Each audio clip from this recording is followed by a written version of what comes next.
Robby, what's on your radar? Today we have an update on a situation involving a man named Scott Smith. You probably don't remember his name, but you might know him by sight. Smith went viral on June 22nd after he was involved in a physical altercation at a school board meeting in Loudoun County, Virginia.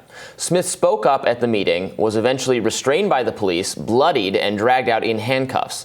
Let's take a look at some of that footage.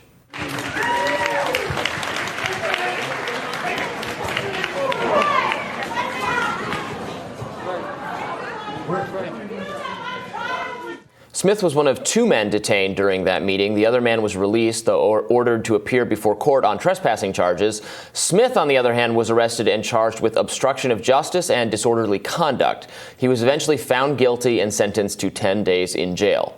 The cops attacking, handcuffing, and then dragging Smith out of the meeting was the most pivotal and disturbing moment of what had become an emotionally charged, raucous event, with many parents expressing their dissatisfaction with district leadership over a variety of issues, including a new transgender policy. That policy would require teachers to use students' chosen pronouns and prompt schools to renovate bathrooms so that they are more private for transgender students. As a Southern white man, Smith quickly became a symbol of bigoted resistance to this new progressive policy, as well as an icon of right-wing backlash against schools. School boards across the country are facing mounting hostility from conservative parents who object to a variety of progressive school policies, from mask mandates to critical race theory to accommodations in some cases for trans kids. School boards and the liberal Democrats who control them are so afraid of parental fury that the National School Board Association recently sent a letter to Attorney General Merrick Garland demanding that the federal government monitor the situation and take action to deter parents who are acting as, quote, domestic terrorists. That letter explicitly references Scott Smith. A footnote links to a news article about Smith and the mayhem at the Loudoun County school meeting. As I explained in a previous Radar, AG Garland bowed to pressure from the school boards and announced that the FBI would coordinate with local law enforcement and look out for hostile parents. He might have had Smith in mind when he issued this guidance. Well, it turns out Scott Smith had a pretty good reason to be upset. According to Smith, and according to the police, his daughter, a 9th grader, was sexually assaulted by a classmate, a 15-year-old boy wearing a dress, in a school bathroom. Smith's attorney told the Daily Wire that the assailant was arrested and charged with forcible sodomy, anal sodomy, and fellatio. The Loudoun County Sheriff's Office confirmed these charges in a statement to the media.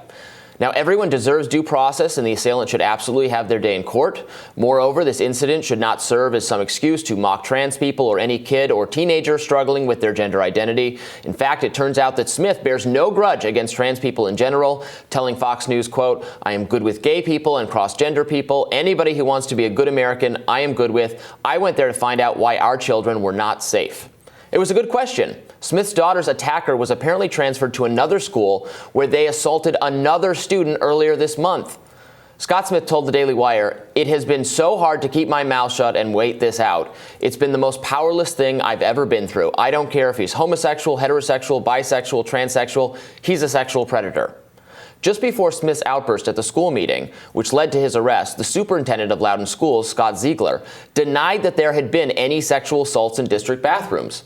Minutes before Smith's arrest at the June 22nd board meeting, Loudoun County Public School Superintendent Scott Ziegler declared that the predator transgender student or person simply does not exist, and that to his knowledge, we don't have any record of assaults occurring in our restrooms.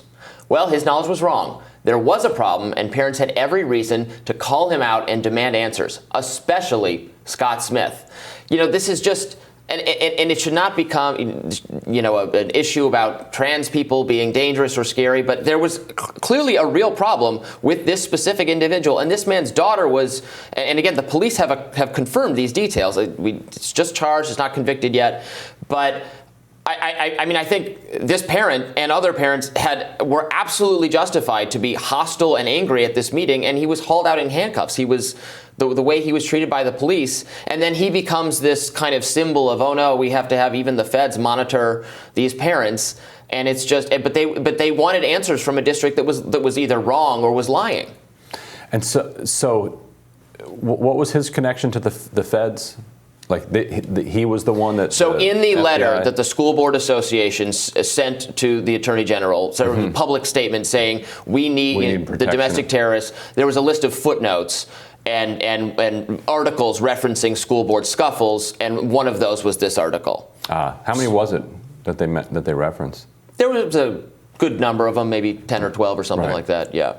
Right. So this Soul thing did not prompt this, but this was the kind of thing. Have they backed off? Have they apologized about this now that more has come out about it? That there's a real situation here. I think they're formulating a response at the moment. I think maybe, look, the superintendent doesn't know every detail of every single thing that goes on in a school, although a sexual assault of this level of seriousness, you would think they probably had heard about something. Maybe he didn't know. Maybe the board didn't know. You might not. Schools can be violent places, in tragic ways. The number of it's not to justify the number of assaults that are occurring in schools. We're going to have, I don't know the number, but a lot today. But this doesn't. By the end of today, does not sound like just a scuffle and recess or something. This sounds like a really serious matter. And maybe the policy they've come up with is good. More privacy in bathrooms does not sound like a bad policy. And I absolutely support making accommodations for trans kids. Privacy in bathrooms. The schools won't even. Who can be against that? Schools won't even put doors on stalls. Right. And there's no soap, there's no doors, there's no seats. These are decrepit. A lot of these places are just decrepit and just falling apart. But if you're a parent and your kid is assaulted at school, it's one of the most horrifying feelings, because when your kid is not around you want them in the custody of people who are going to keep them safe. And the idea that they would not be safe in their own school, it just strikes at the core of that. And so you want those administrators doing everything they possibly can to make sure. We talk a lot about safe spaces, but they're usually talking about emotional safety and not having to watch an Othello movie from 1965 with blackface. But these places absolutely need to be physical, safe spaces. Yeah, and they often aren't, and they need to do a lot better. But unlike sort of the trans bathroom debate in general, which I think is a little stupid. Who cares who uses what restroom normally? But schools, locker rooms, etc. There you have to think through this policy a little bit more, because those can be unpleasant environments even without adding.